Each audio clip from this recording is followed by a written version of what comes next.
Imagine कीजिए कि आप किसी सुबह उठते हैं और आपके सामने आपका हमशक्ल खड़ा होता है। अब आपका पहला रिएक्शन क्या होगा? आप अपनी आंखों पर यकीन नहीं करेंगे। पर आप ये बात जान लीजिए कि ये बात ग्रेट साइंटिस्ट स्टीफन हॉकिंग द्वारा कही गई थी। स्टीफन हॉकिंग ने इससे रिलेटेड एक थ्योरी भी दी है जिसे मल्टीवर्स या पैरेलल यूनिवर्स के नाम से जाना जाता है।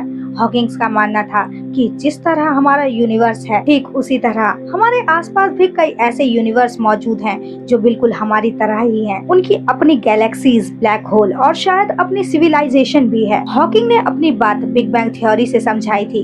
हॉकिंग के मुताबिक जैसे हमारी गैलेक्सी बिग बैंग से बनी थी, उसी तरह से ब्रह्मांड की बाकी गैलेक्सीज का भी निर्माण हुआ था।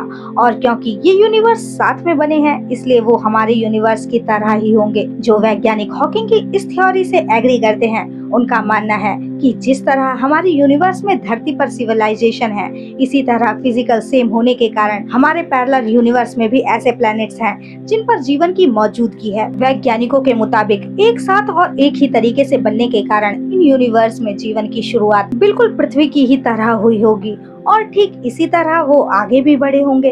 लेकिन ये जरूरी नहीं है कि वहाँ पर इवोल्यूशन भी इसी तरह हुआ हो, क्योंकि भले ही हमारे सभी पैरेलल यूनिवर्स हमारे साथ बने हों, लेकिन यहाँ पर कुछ ऐसी एस्ट्रोनॉमिकल घटनाएं हुई होंगी जिन्होंने वहाँ पर जीवन को समाप्त कर दिया होगा। जैसे हो सकता है कि वहाँ पर एस्टेरॉइड टकराए हों जिससे वहाँ पर जीवन पूरी तरह समाप्त हो गया हो, या दूसरी संभावना ये भी हो सकती है कि ऐसे किसी ग्रह पर डायनासोर जैसे विशाल जीवों का अंत करने के लिए किसी तरह का कोई एस्टेरॉइड नहीं टकराया होगा और आज डायनासोर वहाँ पर एडवांस सिविलाइजेशन की तरह रहते होंगे। जिसका मतलब ये है कि हमारे पैरेलल यूनिवर्स में फिजिकल लॉस तो सेम है, लेकिन वहाँ पर छोटे छोटे चेंजेस के कारण परिस्थितियाँ बहुत ज्यादा अलग हो सकती हैं। पैरेलल यूनिवर्स को लेकर वैज्ञानिकों ने आज तक बस एक ही थ्योरी नहीं दी है, बल्कि इसे समझने के लिए कई वैज्ञानिकों ने अपनी अलग अलग थ्योरी दी। जैसे ह्यू एवरेट ने मल्टीवर्स की थ्योरी को एक्सप्लेन करने के लिए क्वांटम मैकेनिक्स पर आधारित एक एक्सप्लेनेशन दिया। इस एक्सप्लेनेशन के मुताबिक हमारे आसपास घटने वाली हर एक घटना एक अलग यूनिवर्स को जन्म देती है।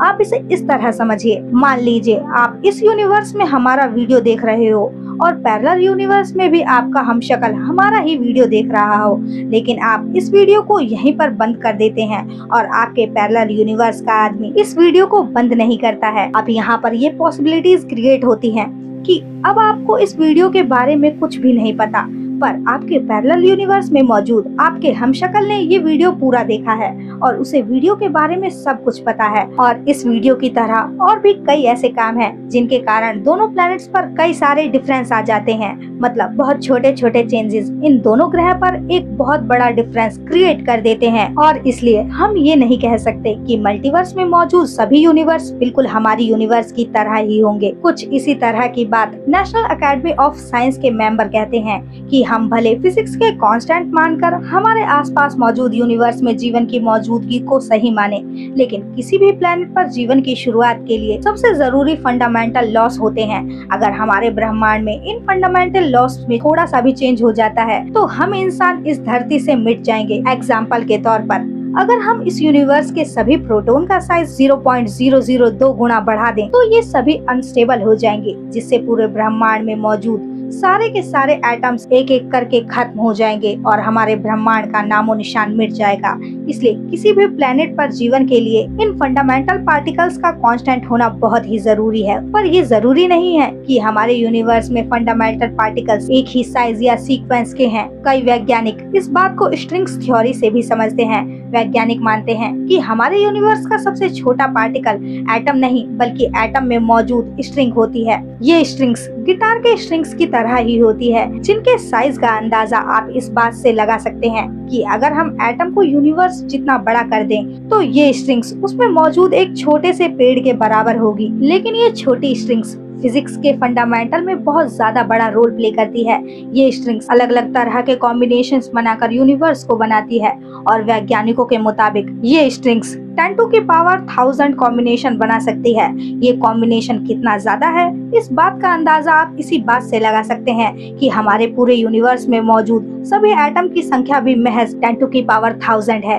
ये स्ट्रिंग्स ही यूनिवर्स की physical properties, electromagnetic field, gravitational field और सिंपल मैग्नेटिक फील्ड को बनाती है। और इनके इतने सारे कॉम्बिनेशन के कारण हर यूनिवर्स में ये फिजिकल प्रॉपर्टीज अलग अलग होती हैं। हमारी धरती पर भी लाइफ सिर्फ इसलिए पॉसिबल है क्योंकि सारे स्ट्रिंग्स से मिलकर हमारे यूनिवर्स में बहुत ही रेयर और रैंडम कॉम्बिनेशन बने हैं, जिसने इंसानों के रहने के लिए इन सभी प्रॉपर्टीज को जन्म दिया। स्ट्रिंग्स थ्योरी के कारण हम ये नहीं कह सकते कि हमारे पैरेलल यूनिवर्स में भी जीवन मौजूद है, पर हम इसे नकार भी नहीं सकते। जो वैज्ञानिक स्ट्रिंग्स थ्योरी का विरोध करते हैं वो एंटी मैटर की थ्योरी से अपनी बात सही साबित करने की कोशिश करते हैं। एंटी मैटर मैटर से बिल्कुल उल्टे होते हैं। हम जिस यूनिवर्स में रहते हैं वो मैटर से बना है, लेकिन कॉस्मोलॉजी के हिसाब से मल्टीवर्स में जितने मैटर हैं उतने ही एंटी मैटर हैं। इसलिए शायद हमें पता ना हो, लेकिन हमारे यूनिवर्स का एक माइनर यूनिवर्स भी एंटी मैटर में एग्जिस्ट करता है।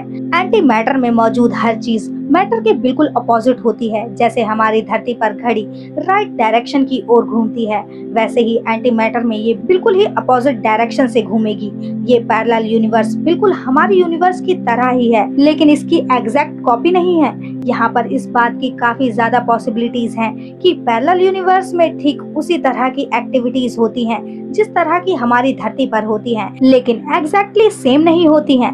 पैरेलल यूनिवर्स और मल्टीवर्स हमेशा से एक ऐसा विवाद मुद्दा रहा है जिसे वैज्ञानिक आज तक नहीं समझ पाए हैं। अगर बात हिस्ट्री की जाए तो एशियंट इंडिया में भी ढेरों ऐसी कलाकृतियां बनी हैं जिन्हें देखने पर ऐसा लगता है मानो ये किसी और यूनिवर्स के बारे में बता रहे हों। ठीक इसी तरह की कुछ कलाकृतियां बनी हुई हैं जो हमारे सामने पैरेलल यूनिवर्स के रहस्य पर सवाल खड़ा करती हैं। पर इन सब के बावजूद हम ना तो ये कह सकते हैं कि हमारे आसपास किसी तरह का यूनिवर्स मौजूद है और ना ही इस बात को कह सकते हैं कि हमारा यूनिवर्स एकमात्र यूनिवर्स है।